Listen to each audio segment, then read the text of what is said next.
The charges stem from an incident last year during the oral question session with the President.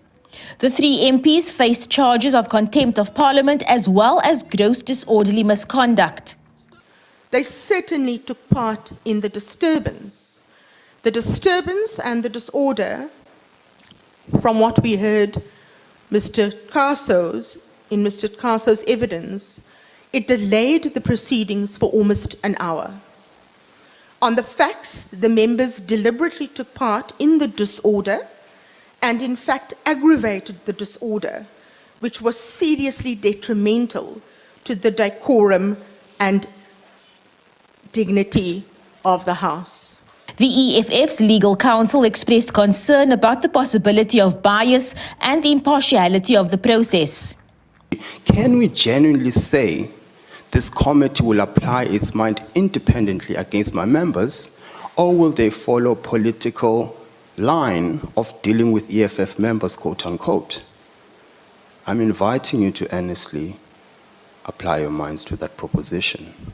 MPs serving on the Powers and Privileges Committee weighed in, saying while the EFF might not agree with the rules of Parliament, those rules are there to be followed. The Speaker, in terms of the Powers and Privileges Act, in terms of the parliamentary rules, has the authority to issue an instruction. And if one refuses to obey that instruction, to my mind, one is in contempt of the rules of Parliament. And what then happens if one refuses to leave when instructed to do so, it does cause a disturbance and a delay, and also prevents members from exercising their constitutional and legal rights. Even in our own houses, Honorable Chairperson, our own homes, we have rules that our kids and all of us follow in our own homes. So as leaders and members of Parliament, we are expected to uphold the dignity and the decorum of the House.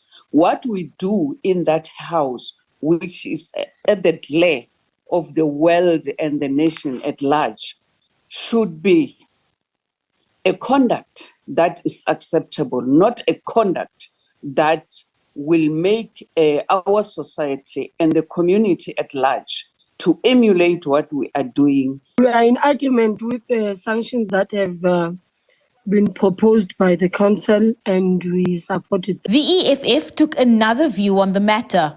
There is a targeting of the EFF, and all of us are going to regret it.